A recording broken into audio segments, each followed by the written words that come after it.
चाणक्य नीति अध्याय 6। श्रवण करने से धर्म का ज्ञान होता है, द्वेष दूर होते हैं, ज्ञान की प्राप्ति होती है और माया की आसक्ति से मुक्ति होती है। पक्षियों में कौवा नीच है, पशुओं में कुत्ता नीच है।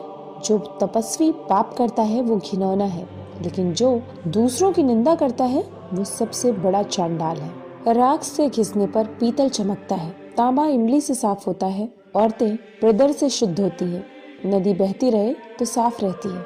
राजा, ब्राह्मण और तपस्वी योगी जब दूसरे देश जाते हैं तो आदर पाते हैं, लेकिन औरत यदि भटक जाती है तो बर्बाद हो जाती है। धनवान व्यक्ति के कई मित्र होते हैं, उसके कई संबंधी भी होते हैं। धनवान को ही आदमी कहा जाता है और पैसे वाले को ही पंडित कहकर नवाजा जाता है। सर्वशक्तिमान की इच्छा से ही बुद्धि काम करती है, वही कर्मों को नियंत्रित करता है। उसी की इच्छा से आसपास में मदद करने वाले लोग आ जाते हैं। काल सभी जीवों को निपुणता प्रदान करता है, वो सभी जीवों का संहार भी करता है। वो जागता रहता है जब सब सो जाते हैं। काल को कोई जीत नहीं सकता। जो जन्म से अंधे हैं वो देख नहीं सकते, उसी तरह जो वासना के अधीन है वो भी देख नहीं सकते।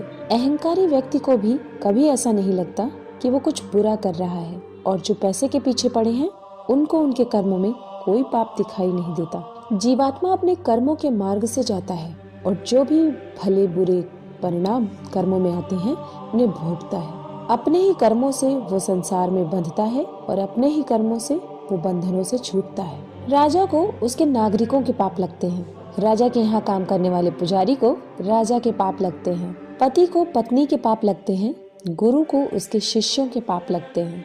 अपने ही घर में व्यक्ति के ये शत्रु हो सकते हैं। जिसका बाप यदि हरदम कर्ज में डूबा रहता है, उसकी माँ यदि किसी दूसरे पुरुष से संग करती है, सुंदर पत्नी वो लड़का जिसने शिक्षा प्राप्त न की हो। एक लालची आदमी को भेंट वस्तु देकर संतुष्ट कर सकते हैं, एक कठोर आदमी को हाथ जोड़कर संतुष्ट करें, एक मूर्ख को सम्मान देकर संतुष्ट करें, एक विद्वान आदमी को सच बोलकर संतुष्ट करें। एक बेकार राज्य का राजा होने से बेहतर है कि व्यक्ति किसी राज्य का राजा ना हो। एक पापी का मित्र होने से बेहतर है कि व्यक्ति बिना मित्र का हो।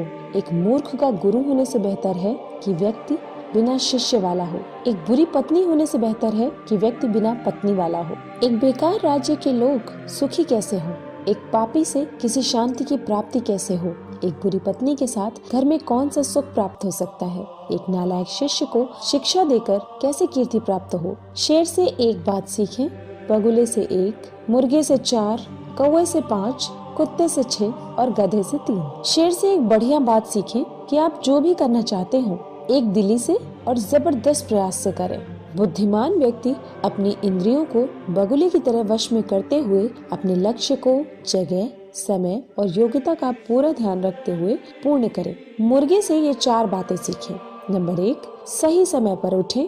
नंबर 2, निडर बने और लड़े। नंबर 3, संपत्ति का रिश्तेदारों से उचित बंटवारा करें। नंबर 4, अपने भोजन की व्यवस्था खुद करें। कौवे से ये 4 बातें सीखें। नंबर 1, निडरता। नंबर 2, उपयोगी वस्तुओं का संचय करें।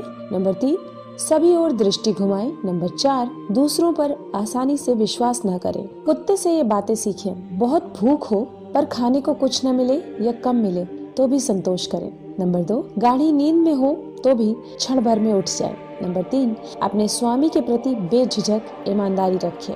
नंबर 4, निडरता। गधे से ये 3 बातें सीखें। नंबर 1, अपना बोझ ढोना न छोड़े। नंबर 2, सर्दी गर्मी की चिंता न करें। नंबर 3, सदा संतुष्ट रहें। जो व्यक्ति इन 20 गुणों पर अमल करेगा वो जो भी करेगा सफल होगा।